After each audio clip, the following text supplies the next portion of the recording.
नमस्कार, मैं धीरज यादव स्वागत करता हूं आपका कमिंग भारत न्यूज पे। दिवंगत केंद्रीय मंत्री और एलजेपी संस्थापक रामविलास पासवान के परिवार में सियासी ड्रामे के बाद उनके बेटे और पार्टी अध्यक्ष चिराग पासवान को करारा झटका लगा है। लोकसभा स्पीकर ओम बिरला ने एलजेपी के 5 सांसदों की ओर से की गई मांग को स्वीकार करते हुए चिराग की जगह उनके चाचा पशुपति कुमार पारस को लोकसभा में एलजेपी संसदीय दल के नेता के तौर पर मान्यता दे दिया है। इसी के साथ एलजेपी संसदीय दल के नेता पद से चिराग को आधिकारिक विदाई हो चुकी है। बता दें कि 13 जून को एक नाटकीय घटनाक्रम में 6 सांसदों वाली एलजेपी के 5 सांसदों ने चिराग पासवान को हटाते हुए स्वर्गीय रामविलास पासवान के छोटे भाई पशुपति कुमार पारस को पार्टी के संसदीय दल का नेता चुन लिया था। इन 5 सांसदों में पशुपति पारस के अलावा चौधरी महबूब अली केसर, वीणा देवी, चंदन सिंह और प्रिंस राज शामिल हैं।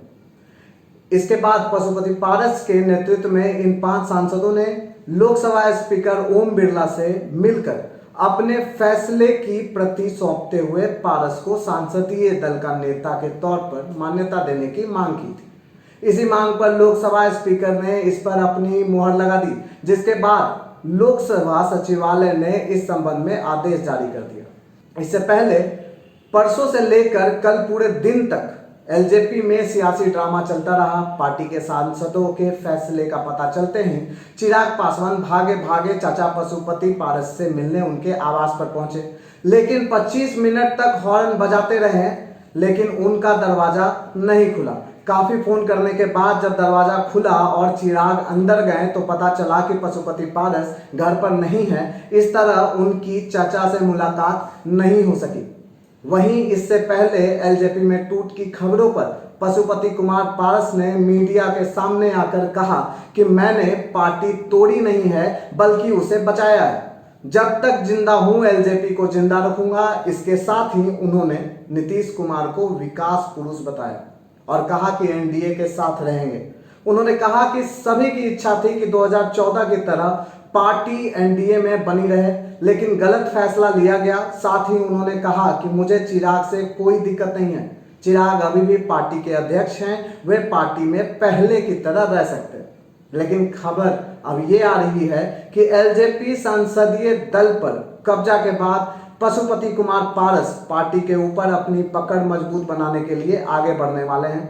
भतीजे चिराग पासवान का तख्ता पलट उन्होंने लोकसभा में कर दिया है और अब राष्ट्रीय अध्यक्ष की कुर्सी पर अपना कब्जा चाहते हैं। हालांकि एलजेपी के सांसदों ने उन्हें राष्ट्रीय अध्यक्ष चुन लिया है, लेकिन इसके बावजूद लोक जनशक्ति पार्टी के संविधान के मुताबिक उन्हें राष्ट्रीय कार्यकारिणी की मुहर लगवानी होगी। पशुपति कुमार पारस जल्द ही एलजेपी राष्ट्रीय कार्यकारिणी की बैठक बुलाने वाले हैं। उनके करीबी सूत्रों से पता चलता है कि पटना में यह बैठक बहुत जल्द बुलाई जाएगी। लोकसभा के संसदीय दल के नेता पशुपति कुमार पारस आज अपने करीबी नेताओं के साथ मंथन करने के बाद राष्ट्रीय कार्यकारिणी की तारीख तय करेंगे।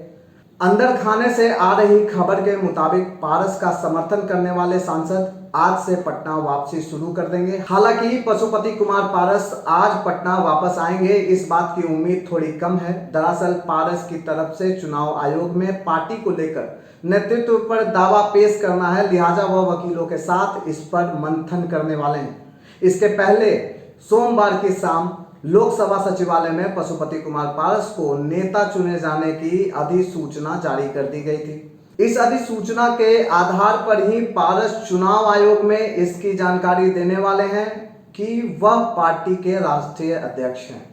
सूत्रों से मिली जानकारी के मुताबिक पशुपति कुमार पारस अब तक 12 राज्यों में एलजेपी के नेतृत्व से संपर्क कर चुके हैं। तकरीबन आधा दर्जन राज्य के अध्यक्षों ने उन्हें अपना समर्थन देने का भरोसा किया है।